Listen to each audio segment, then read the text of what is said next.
Halo teman-teman, di tutorial kali ini kita akan belajar tentang handling error di Fast API Framework. Pastikan teman-teman telah mengikuti tutorial lainnya di YouTube channel dari Halopina Tutorial. Playlistnya adalah Fast API Tutorial. Di sini saya telah mengupload beberapa sampel video yang bisa teman-teman ikuti. Tentunya untuk bisa mengikuti tutorial ini, teman-teman perlu juga mendownload repositorinya di github.com/halovina/fastapi tutorial. Oke, kita kembali ke dokumentasi resmi dari FastAPI. Di sini kita akan belajar dari dokumentasi resminya FastAPI. Kalau kita lihat di sini, handling error itu berisi tentang HTTP status code dan juga tentang message yang dikirim, exception-nya ini karena apa, itu errornya karena apa gitu. Nah, di yang pertama kita akan mempelajari tentang menggunakan HTTP exception. Jadi kita bisa langsung copy paste kode ini. Kita misalnya copy paste kodenya, kita copy. Pastikan teman-teman telah mendownload repositorinya, nanti teman-teman bisa check out dari branch ini, declare request example data. Jadi saya di sini ada beberapa sampel code yang bisa teman-teman ikuti. Nanti khusus untuk tutorial kali ini, nanti teman-teman bisa check out dari branch declare request example data. Kita bisa buka routers.py item routers item.py. Kita kopas ke bagian ini atau ke bawah, bagian bawah juga tidak masalah, kita kopas. Ini kita ganti jadi router mengikuti skema yang sudah kita buat sebelumnya. Kemudian HTTP exception ini kita import metodenya. Kalau kita oke, bentar. Ini kalau nanti kita memanggil jangan lupa ini di remove karena kita sudah membuat prefix-nya di sini. Kalau nanti kita memanggil URL ini, URL dengan metode get, kemudian ada item ID-nya nggak ketemu di sini, di variable item, di dictionary items, maka si FastAPI akan memberikan respon code 404 dengan respon message-nya adalah item not found. Kita bisa langsung menjalankannya, tapi sebelumnya pastikan teman-teman telah berada pada mode Python Virtual Environment. Jadi di sini environment name-nya adalah FastAPI Tutorial. Tinggal log on FastAPI Tutorial. FastAPI run main.py. Kita ke Postman. Outnya adalah 8000. Kemudian ada prefix URL-nya items, ini adalah ID-nya, item ID-nya. Kita send, berikan respon detail item not found. Oke, selanjutnya kita berpindah lagi ke handling error yang kedua. Selain itu, di handling error ini kita bisa juga memodifikasinya. Maksudnya modifikasi gimana? Kita bisa juga memodifikasi responnya dengan membuat sebuah dekorator. Nah, ini ada exception handler. Sebelum itu kita juga bisa menambahkan parameter header di respon message-nya. Misalnya seperti ini. Ini samplingnya kita tinggal nambahin ini ya, param header. Jika kita memerlukan ini errornya karena apa. Misalnya ini caranya tinggal kita tambahkan di sini, tambahkan.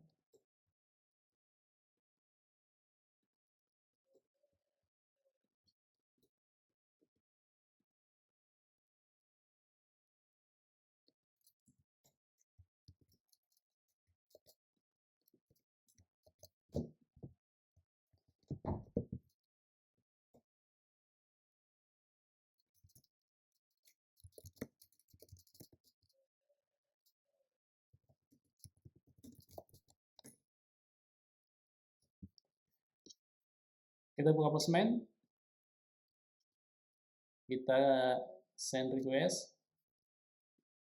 Kita bisa melihatnya di Postman itu di sini di bagian header. Seharusnya ada X error. Ini ada param X error. Oke, kita kembali ke dokumentasi resmi dari FastAPI. Kita bisa juga meng-custom exception handler. Di sini caranya kita bikin kelas, kemudian di kelas ini kita di kelas ini ada ini apa namanya? Di kelas ini ada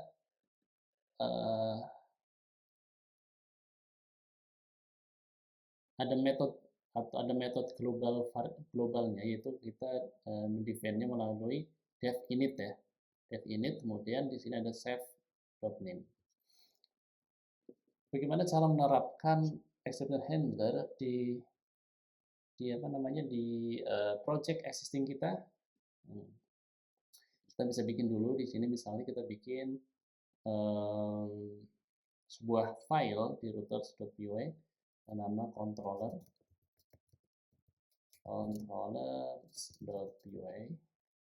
Kita bikin, teman-teman bisa copy bagian ini, kita copy paste dulu.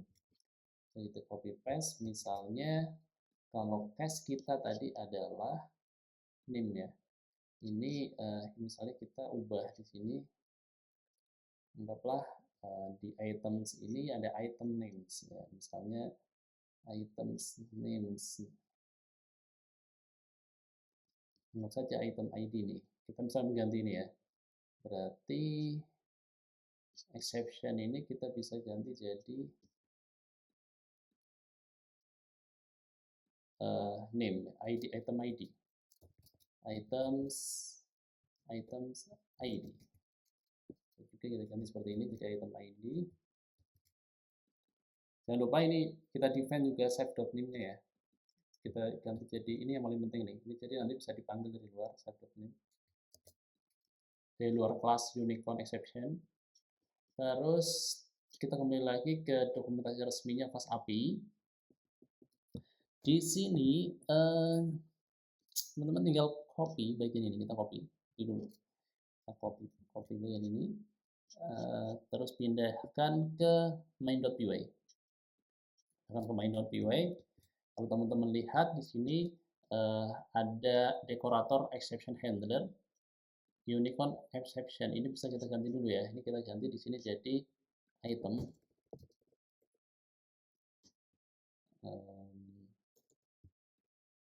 Item exception, misalnya saya namakan di sini item exception. Saya menamakan item exception. Di bagian main.py bisa kita import routers from routers, import from routers.controller, import item exception. Ini kita ganti jadi item exception. Item exception. Kita modifikasi dikit, misalnya ini jadi item exception handler.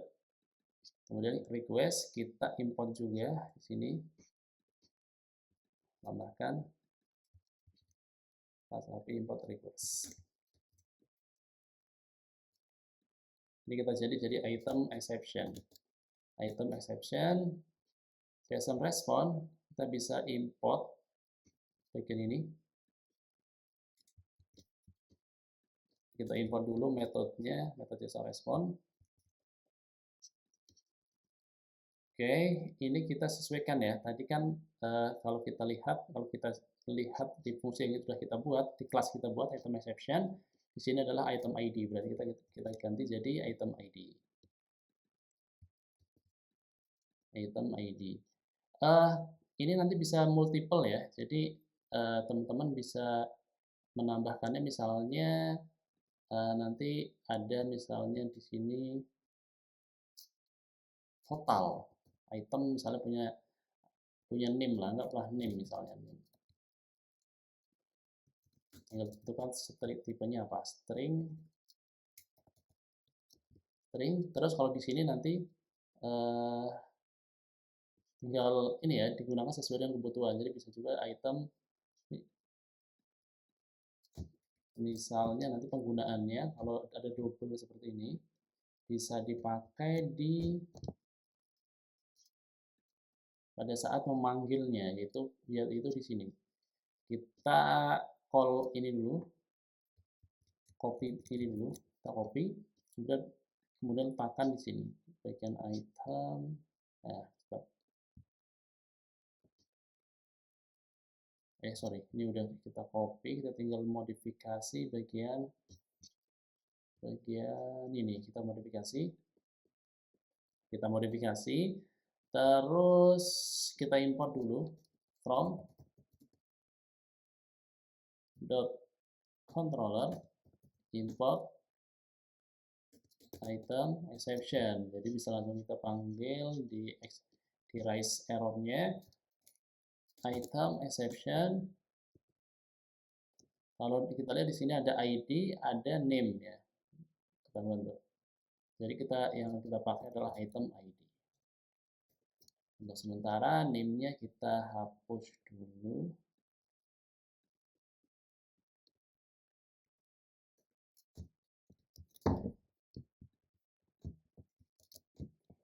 Oke, setelah ini selesai, kita coba run, compile. Seperti biasa untuk compile di FastAPI itu dengan perintah FastAPI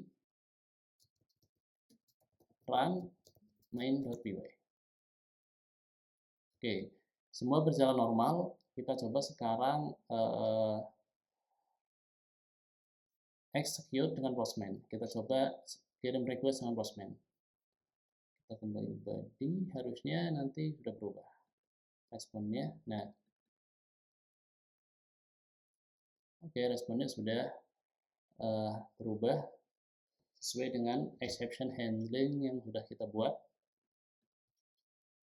Oke teman-teman, demikian bagaimana cara menerapkan handling error di FastAPI Framework. Tentunya teman-teman nanti perlu membaca dokumentasinya resminya di fastapi.tiangolo.com/tutorial handling error. Di sini ada cukup lengkap tutorialnya. Jadi di tutorial selanjutnya kita akan membahas nanti beberapa case yang ada di FastAPI Framework. Selamat mencoba.